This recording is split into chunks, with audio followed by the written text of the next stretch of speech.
जय श्री राधे कृष्ण। आप सभी का आपके अपने YouTube चैनल पे बहुत बहुत स्वागत है। आइए आज आप सब सुनेंगे अहोई अष्टमी व्रत की कथा। कार्तिक माह के कृष्ण पक्ष की अष्टमी तिथि के दिन अहोई अष्टमी का व्रत किया जाता है। इस व्रत को स्त्रियां अपने पुत्र की लंबी आयु के लिए, पुत्र प्राप्ति हेतु, सुख समृद्धि की प्राप्ति हेतु इस व्रत को धारण करती हैं। आप सभी को अहोई अष्टमी व्रत की ढेर सारी शुभकामनाएं। आप सभी के जीवन में अहोई माता की कृपा से, भगवान शिव माता पार्वती की कृपा से आप सभी को सभी प्रकार के सुख और समृद्धि की प्राप्ति हो। कार्तिक माह कृष्ण पक्ष की अष्टमी तिथि के दिन स्त्रियां, जो कि इस दिन निर्जला व्रत को धारण करती हैं और शाम को कहीं पे तारा देख करके और कहीं पे चंद्रोदय होने पर अर्घ्य प्रदान करने के बाद फिर व्रत को पूर्ण माना जाता है। इस दिन स्त्रियां अपने पुत्र की दीर्घायु एवं सुख समृद्धि के लिए माताएं अहोई माँ की पूजा करते हैं, यह व्रत रखती हैं। करवा चौथ के समान ही अहोई अष्टमी भी एक महत्वपूर्ण त्योहार माना गया है। करवा चौथ का व्रत स्त्रियां, जो कि पति की दीर्घायु जीवन की कामना हेतु धारण करती हैं, तो वहीं पे अहोई अष्टमी का व्रत पुत्रों की दीर्घ आयु और मंगल कामना के लिए किया जाता है। इस दिन सायंकाल दीवार पर 8 कोने वाली एक पुतली अंकित की जाती है। उस पुतली के पास ही स्याहू माता तथा उनके बच्चों के चित्र भी बनाए जाते हैं। फिर पृथ्वी को शुद्ध और पवित्र कर एक लोटे में जल भरकर एक पीढ़ा या पाटा पर कलश की भांति रखकर अहोई माता की कथा सुनी जाती है। कथा सुनते वक्त जो कि हाथ में अनाज ले लेनी चाहिए और साथ अनाज के दाने रख करके कथा को सुननी चाहिए। अगर आप सब विशेष प्रकार से अहोई अष्टमी व्रत के शुभ मुहूर्त पूजन समय व्रत महत्व नियमों के बारे में जानना चाहते हो तो उसका वीडियो अलग से हमारे चैनल पे अपलोड है। आप वहां से जाकर के जानकारियां को प्राप्त कर सकते हैं। तो आइए सुनते हैं अहोई अष्टमी व्रत की कथा। तो बोलिए प्रेम से अहोई माता की जय, भगवान भोलेनाथ की जय, माता पार्वती की जय। कथा के अनुसार एक साहूकार था जिसके 7 बेटे और एक बेटी थी। उसके सभी पुत्रों का विवाह हो चुका था। दीपावली से पहले 7 बहुएं अपनी ननद के साथ जंगल में मिट्टी लेने के लिए गईं। वहां वे मिट्टी खोद रही थी। वहीं पर एक स्याहू, जो कि शेई की मान थी, मिट्टी खोदते समय ननद के हाथों स्याहू का बच्चा मर गया। इससे क्रुद्ध होकर स्याहू माता बोली कि मैं तेरी कोख बांधूंगी। तब ननद अपनी 7 भाभियों से बोली, तुम में से मेरे बदले कोई अपनी कोख बंधवा लो। सब भाभियों ने अपनी कोख बंधवाने से इनकार कर दिया, परंतु छोटी भाभी सोचने लगी, यदि मैं कोख नहीं बंधवाऊंगी तो सास जी नाराज होंगी। यह विचार कर ननद के बदले अपनी कोख बंधवा ली। इसके बाद उसके जो बच्चे होते वह 7 दिन के बाद मर जाते थे। एक दिन उसने पंडित को बुलाकर पूछा कि मेरी संतान 7वें दिन क्यों मर जाती है। तब पंडित जी ने कहा कि तुम सुरही गाय की पूजा करो। सुरही गाय, जो कि स्याहू माता की भायली है, वह तेरी कोख छोड़े तब तो तेरा बच्चा जीवित रहेगा। तत्पश्चात बहु प्रातः काल उठकर चुपचाप सुरही गाय के नीचे सफाई आदि कर जाती। एक दिन गौ माता ने सोचा कि आजकल मेरी कौन सेवा कर रहा है, सो आज मैं देखूंगी। गौ माता तड़के उठी। क्या देखती है कि साहूकार की पुत्र वधू उसके आसपास सफाई कर रही थी। गौ माता उससे बोली कि मैं तेरी सेवा से प्रसन्न हूँ, जो चाहो सो मांग लो।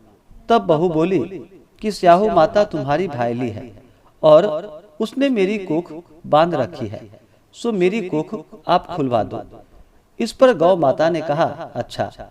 यह कहकर गौ माता समुद्र पार अपनी भायली के पास उसको लेकर चली। रास्ते में कड़ी धूप थी। वे दोनों एक पेड़ के नीचे बैठ गईं। थोड़ी देर बाद एक सांप आया और उस वृक्ष पर एक गरुड़ पक्षी के बच्चे को डसने लगा।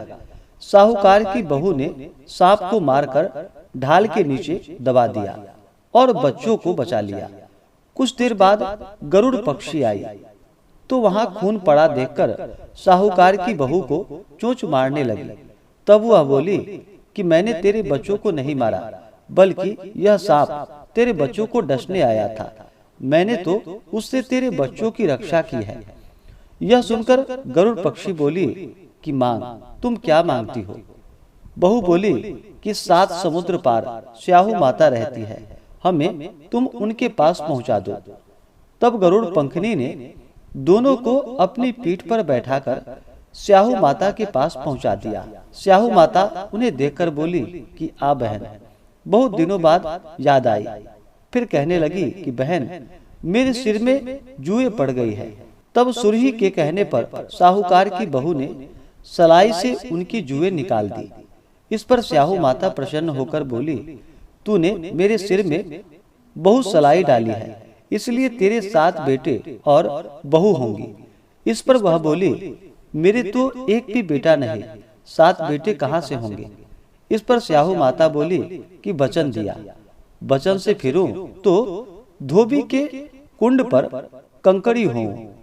साहूकार की बहू बोली कि मेरी कोख तो तुम्हारे पास बंद पड़ी है। यह सुनकर स्याहू माता बोली कि तूने मुझे ठग लिया। मैं तेरी कोख खोलती तो नहीं, परंतु अब खोलनी पड़ेगी। जा, तेरे घर तुझे 7 बेटे और बहुएं मिलेंगी। तू जाकर उद्यापन करियो, 7 अहोई बनाकर 7 कढ़ाई करियो। बहू लौटकर घर आई तो वहां देखा 7 बेटे और 7 बहुएं बैठे हैं। वह उन्हें देखकर बहुत प्रसन्न हुई।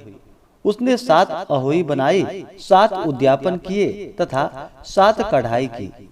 रात्रि के समय जेठानियां आपस में कहने लगी कि जल्दी जल्दी नहाकर पूजा कर लो, कहीं छोटी बच्चों को याद करके रोने ना लगे। थोड़ी देर बाद उन्होंने अपने बच्चों से कहा कि अपनी चाची के घर जाकर दिखाओ कि वह आज अभी तक रोई क्यों नहीं। बच्चे ने जाकर कहा, चाची तो कुछ कर रही है, खूब उद्यापन हो रहा है। यह सुनते ही जेठानियां दौड़ी दौड़ी घर आई और पूछा कि तूने कोख कैसे छुड़ाई? वह बोली, तुमने तो कोख बंधाई नहीं, सो मैंने कोख बंधा ली थी। अब स्याहू माता ने कृपा करके मेरी कोख खोल दी। हे स्याहू माता, हे अहोई माता, जो भी आपका व्रत करे, पूजन करे, कथा श्रवण करे, उनके ऊपर अपना कृपा सदैव बनाए रखना, उनका गोद हरा भरा रखना तथा सुख और समृद्धि का आशीर्वाद प्रदान करना। तो बोलिए प्रेम से अहोई माता की जय, सर्वदेवी देवता की जय, भगवान भोलेनाथ की जय। तो आशा करता हूँ कि यह जानकारी आपको अच्छा लगा हो।